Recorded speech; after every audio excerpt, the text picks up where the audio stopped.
어제 강원도 동해 인근 해역에서 규모 4.5의 지진을 계기로 해저 활성 단층에 대한 우려가 커지고 있습니다.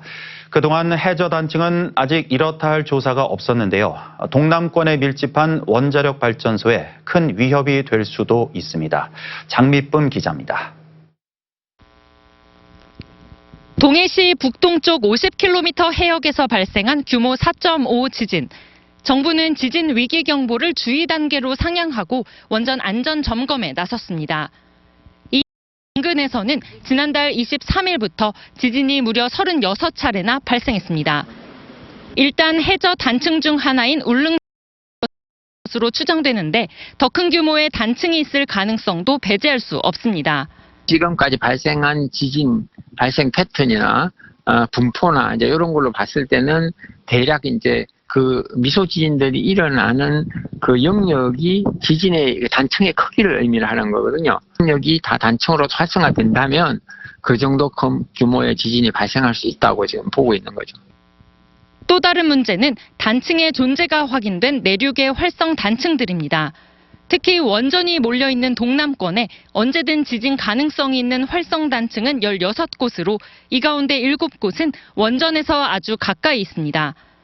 더구나 경주시 외동읍 말방분절 등은 월성원전과의 거리가 10여 킬로미터에 불과해 안전성 평가 등 후속 조치가 진행 중입니다. 지진이 났을 때 설계가 속도가 0.3G였는데 보니까 이번 단층으로 지진이 나면 0.4G가 될 것이다 하는 평가가 나오면 0.4G로 이제 보강을 해야죠. 보강이 안 된다. 그러면 폐쇄시켜야죠. 그 방법밖에 없죠. 이들 활성 단층은 규모 6.5 이상의 강진도 일으킬 수 있지만 과거 원전 건설 당시에는 확인되지 않아 설계에 반영되지 않았습니다. 환경단체는 원전이 몰려있는 동남권에서 활성 단층이 다수 확인된 데 이어 해저 지진마저 잇따르면서 원전 안전에 중대한 위협이 되고 있다고 우려했습니다.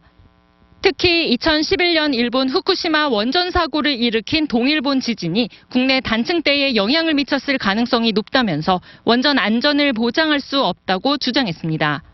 우리나라에서 특히 동남권은 지금 단층이 굉장히 많이 발견되고 있고 이런 지역에 핵발전소가 너무 많이 밀집되어 있는 상황입니다.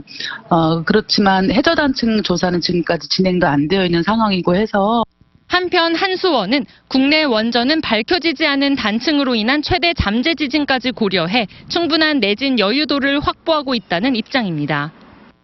동해 해역에서 지진이 잇따라 발생하고 그동안 알지 못했던 활성 단층이 새롭게 확인되면서 원전 안전성에 대해서도 재평가가 이루어져야 한다는 지적이 나옵니다. MBC 뉴스 장미쁨입니다.